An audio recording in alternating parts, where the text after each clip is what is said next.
Mon coup de cœur cette semaine, c'est L'éveil du maître du donjon chez Glénat. En fait, c'est une biographie de Gary Gygax, qui est le créateur de Donjons et Dragons. Donc c'est écrit par David Kushner, qui est un journaliste et qui est également professeur aux États-Unis, et c'est dessiné par Koren Shadmi. C'est tout en noir et blanc, et c'est divisé par chapitres, où chaque chapitre va raconter une étape dans la vie de Gary Gygax et dans la création de Donjons et Dragons. Comment est-ce qu'il a eu l'idée au départ? Donc, il faut savoir que c'est un joueur de wargame au départ, et il a décidé d'apporter des éléments de fantasy à son wargame, d'en faire un jeu qu'il a appelé Chainmail, et ensuite ça a évolué vers le jeu de rôle et vers Donjons et Dragons. C'est très intéressant, moi ça m'a appris plein de trucs sur cet auteur-là que je connaissais vaguement, parce que je fais pas mal de JDR, mais je ne connaissais pas sa vie de manière aussi précise.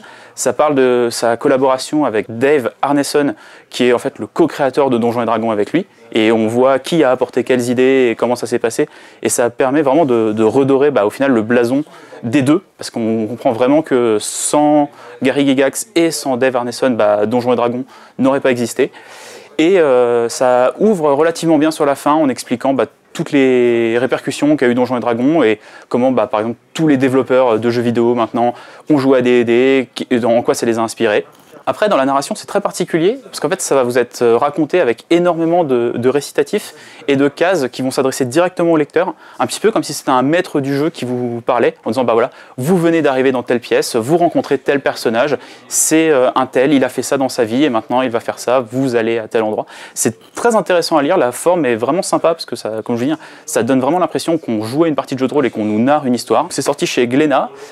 Si vous faites du jeu de rôle, je peux que vous le conseiller, parce que vous allez découvrir l'envers du décor et comment D&D a été créé.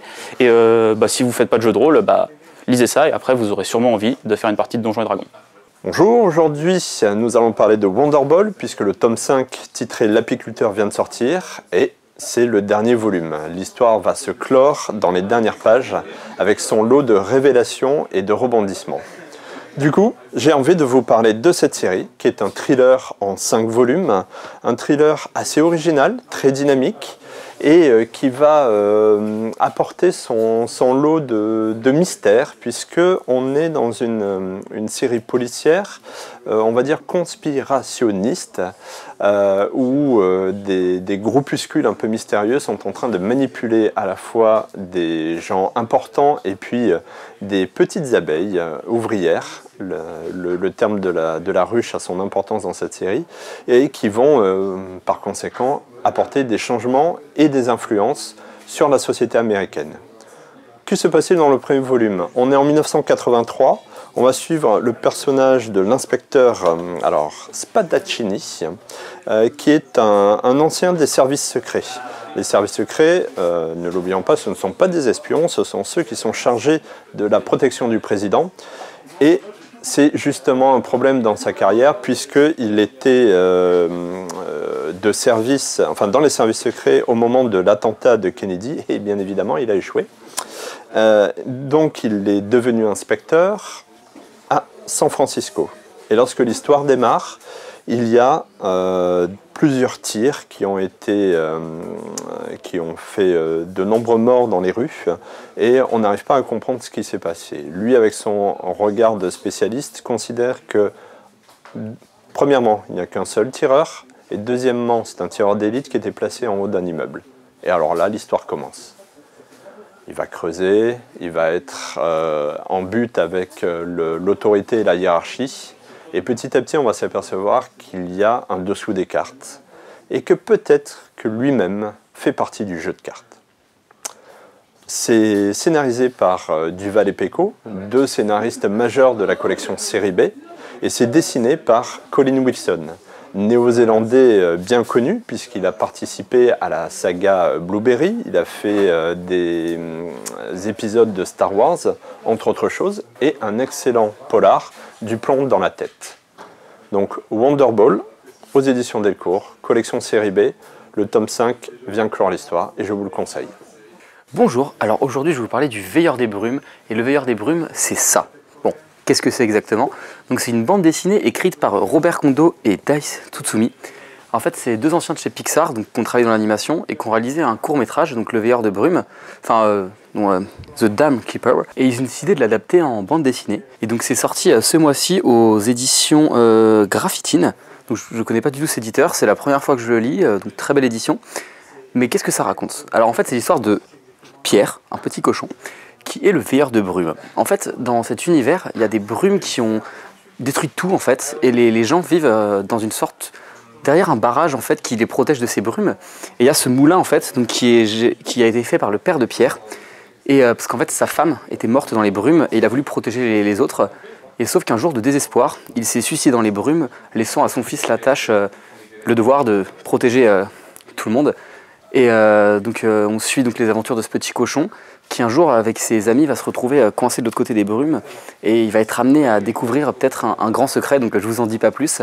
Alors comme l'indique pas l'édition, c'est en plusieurs tomes, parce que donc, moi je m'attendais à une histoire complète, mais en fait non, l'histoire se suivra sur plusieurs tomes, donc vous étonnez pas qu'à la fin ce soit une histoire pas terminée. Et voilà, donc je vous conseille ça, c'est magnifique, les pages, on sent vraiment que c'est des anciens de chez Pixar, donc de l'animation, c'est plutôt très bien écrit, on se prend au jeu en fait, je me sens vraiment comme devant un très bon Pixar, mais en bande dessinée, donc je vous le conseille.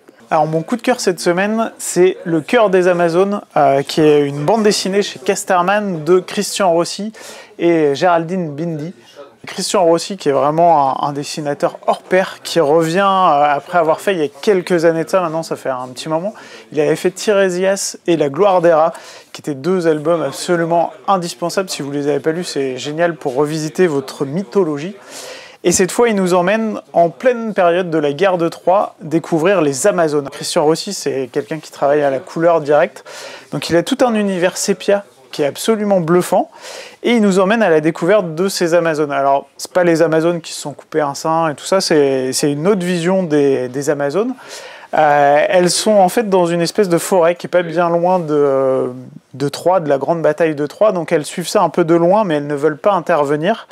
On va suivre en fait tout leur rite durant pratiquement toute une année, donc on va les suivre au gré des saisons, au gré des batailles, au gré de la saison de l'amour qui est un espèce de festival assez surprenant où c'est la période de la reproduction avant de retuer les hommes derrière, puisqu'il est hors de question qu'elles vivent avec des hommes, et à une période où on parle énormément de féminisme, et tout ça, ça trouve un écho assez surprenant, puisque du coup c'est pas le féminisme d'aujourd'hui, c'est le féminisme d'une autre époque, mais qui se bat également pour être reconnu en tant que femme et libre dans un monde où les hommes sont omniprésents et sont extrêmement envahissants. Donc c'est un récit qui peut vous sembler lent, il y a des moments hyper contemplatifs, il y a des moments tout posés, tout calme, mais vraiment c'est à découvrir, c'est un gros coup de cœur. Au-delà du dessin, il y a un vrai fond, et si vous avez une âme féministe, allez-y, découvrez ce que ça peut donner. Et si jamais vous adorez le dessin, il faut absolument que vous preniez la version collector, une version grand format, assez somptueuse, avec tout un petit carnet de croquis à la fin, qui est absolument génial. Bon bien sûr c'est un peu plus cher, mais c'est un peu plus grand. Allez, voilà, donc c'est mon coup de cœur de cette semaine. Salut tout le monde, alors moi cette semaine mon coup de cœur c'est La magie du rangement illustré de Marie Kondo. Alors peut-être que ça vous dit quelque chose, La magie du rangement de Marie Kondo, ou peut-être pas, auquel cas je vais vous expliquer. Il s'agit en fait d'un best-seller mondial qui a été écrit par une japonaise, et cette japonaise donc elle est fan de rangement depuis sa plus petite enfance, c'est vraiment sa passion. Elle a créé une méthode qui permet de ranger sa maison pour être heureux dedans. Voilà, alors moi c'est un truc qui m'a toujours intéressée, voilà, je trouvais que le thème était cool. Je connaissais déjà le best-seller avant d'entendre parler de la sortie de la BD, et du coup j'avais essayé de le lire en fait au moment où ça avait vraiment explosé. J'avais essayé de lire le bouquin et je n'avais pas réussi. Je le trouvais un peu moralisateur, et puis aussi je trouvais ça très conséquent. J'arrivais pas à assimiler toutes ces infos d'un coup, donc j'ai laissé tomber et j'ai repris avec cette BD qui est sortie chez Kurokawa, et plus précisément dans leur nouvelle collection Pop Culture, cours pop. Et qu'est-ce que ça a donné? Et bah j'ai kiffé et j'ai tout lu, sinon ce ne serait pas mon coup de cœur. Et oui. Donc ici, la technique de Marie Kondo est expliquée en bande dessinée. On suit l'histoire d'un autre personnage en fait qui est bordélique dans sa vie. Donc elle a la trentaine, elle a un super job et tout, elle est hyper successful, mais son appart à Tokyo, il est complètement en bordel, mais genre c'est vraiment des montagnes et des montagnes de déchets. Et du coup, elle va faire appel à Marie Kondo pour lui donner un coup de main.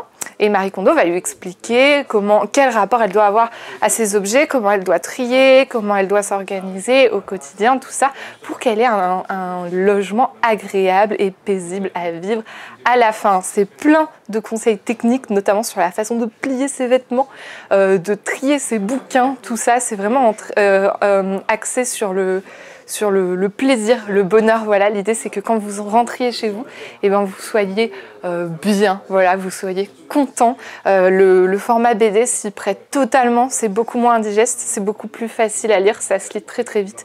Et franchement, à la fin, et ben on a envie de se sortir les doigts et de ranger notre appart.